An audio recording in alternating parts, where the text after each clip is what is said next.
అందరికీ నమస్కారము. ప్రొద్దుటూరు స్పెషల్‌కి స్వాగతం, సుస్వాగతం. ఇదొచ్చేసి మహానంది పుణ్యక్షేత్రము అండి. మన ప్రోగ్రామ్‌కి మేము మహానంది వెళ్ళేటప్పుడు అహోబిలము చూసుకున్నామని చెప్పాను కదా!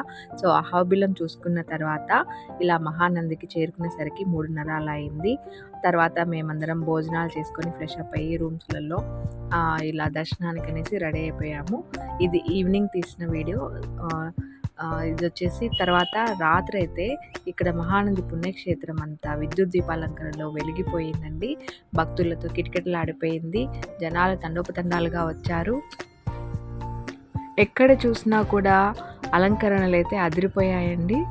అలాగే ఇక్కడ మహానంది పుణ్యక్షేత్రంలో శివరాత్రిని పురస్కరించుకొని వివిధ సాంస్కృతిక కార్యక్రమాలు కూడా భక్తుల్ని అలరించాయి. అందులో భాగంగా మా కోలాటం ప్రోగ్రాం కూడా ఒకటి. అలాగే ఇక్కడ చెక్క భజనలు, వివిధ రకాలైనటువంటి సాంస్కృతిక కార్యక్రమాలు రాత్రి మొత్తం అంతా జరిగాయి. చూస్తున్నారు కదా, విద్యుత్ దీపాలంకరణలో మొత్తం అంతా మెరిసిపోతూ ఉంది. సో, మేమైతే ఇక్కడ అంతా రెడీ చేసి ఉన్నాము. అలాగే దర్శనం కోసమని ఉన్నాము. దర్శనం అయితే మాకు అద్భుతంగా జరిగిందండి. స్పెషల్ దర్శనంలో వెళ్ళాము. దేవుని దగ్గరగా చూసుకొని శివనామ స్మరణం చేసుకుంటూ ఆ స్వామివారిని మేము దర్శించడం జరిగింది. ఇక్కడ చూస్తున్నారు కదా, లోపల లైటింగ్స్తో మొత్తం అంతా డెకరేషను చాలా బాగా చేశారు. ఈ వీడియో మీకోసం.